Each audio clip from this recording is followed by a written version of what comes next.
ইংরেজি ভাষায় না অনেক সময় এমন কিছু শব্দ থাকে যা সাধারণ কথার থেকে অনেক বেশি পাওয়ারফুল। তো আজকে আমরা ঠিক তেমনই একটা শব্দকে নিয়ে কাটাছেঁড়া করব। চলুন একদম দেরি না করে সরাসরি শুরু করা যাক।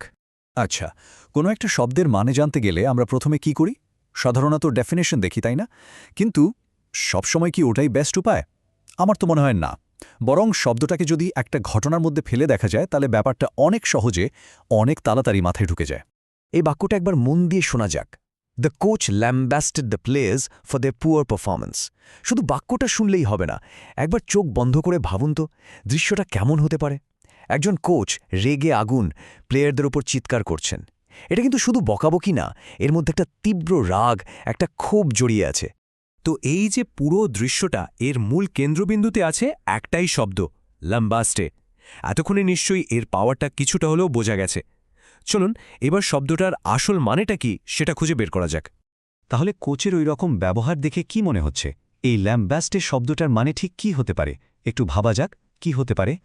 যারা যারা ভাবছিলেন যে এর মানে হলো খুব বাজেভাবে বকাঝকা করা, একদম ঠিক। লাম্বাস্টে মানে হলো কাউকে যাচ্ছাতাইভাবে বকা, বা যাকে বলে একদম তুলোধনা করা। বাংলায় বলতে গেলে তীব্র সমালোচনা করা বা একহাত নেওয়া শব্দটা কিন্তু এখানে দারুণ যায়। শুধু তো মানে জানলেই সবটা হয় না, তাই না? আসল কথা হলো শব্দটাকে ঠিকঠাক ব্যবহার করতে পারা। তো চলুন এবার এর ব্যবহারের একটা সহজ ফর্মুলা দেখে নেওয়া যাক, একদম ব্লুপ্রিন্টের মতো, যাতে আর কোনোদিন ভুলই না হয়। এর গঠনটা কিন্তু ভীষণ সোজা। দেখুন, প্রথমে আসবে ল্যাম্বাস্টের শব্দটা, তারপর আসবে সেই ব্যক্তি যাকে বকা হচ্ছে, আর শেষে ফর বসিয়ে কারণটা বলে দিতে হবে। ব্যাস, ল্যাম্বাস্ট সামওয়ান ফর সামথিং। কি সোজা না? থিওরি তো অনেক হলো, এবারে ফর্মুলাটাকে বাস্তবে কাজে লাগিয়ে দেখা যাক। কি বলেন? মানে প্র্যাকটিক্যাল এক্সাম্পল আর কি। দুটো উদাহরণ দেখলেই না পুরো ব্যাপারটা একদম জলের মতো পরিষ্কার হয়ে যাবে। এই দেখুন, প্রথম উদাহরণটা তো আমাদের চেনাই। কোচ প্লেয়ারদের তাদের খারাপ পারফরমেন্সের জন্য ল্যাম্বেস্টি করছেন। আর দ্বিতীয় উদাহরণে সে ছেলেটিকে মানে হেম তার অভদ্র ব্যবহারের জন্য একহাত নিচ্ছে। দুটো ক্ষেত্রেই কিন্তু ওই একই ফর্মুলা নিখুঁতভাবে মিলে যাচ্ছে। আর এই যে পুরো বিষয়টা, মানে শব্দটার অর্থ, তার গঠন, তার উদাহরণ, এই সব কিছুই কিন্তু এক জায়গায় পাওয়া সম্ভব। এই ধরনের ভোক্যাবুলারি কার্ডগুলো এভাবেই তৈরি হয়। সবকিছু একবারে চোখের সামনে থাকলে একটা শব্দকে পুরোপুরি নিজের করে নেওয়াটা অনেক সহজ হয়ে যায়। কিন্তু একটা প্রশ্ন আসতেই পারে যে শুধু ক্রিটিসাইজ বা সমালোচনা করা বললেই তো হতো।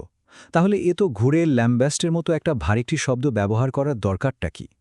দরকার আছে, কারণ সঠিক শব্দ বেছে নেওয়াটা খুব জরুরি। এটা আমাদের কথার জোর আর আবেগের গভীরতা দুটোই অনেক বাড়িয়ে দেয়। ব্যাপারটা এখানেই।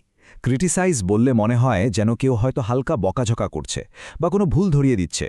কিন্তু যখন ল্যাম্বেস্টে শব্দটা ব্যবহার করা হয় তখন ছবিটা পুরো পাল্টে যায়। তখন আর হালকা বকাঝকা নয়, তখন সেটা হয়ে দাঁড়ায় প্রচণ্ড রাগ, মারাত্মক তিরস্কার।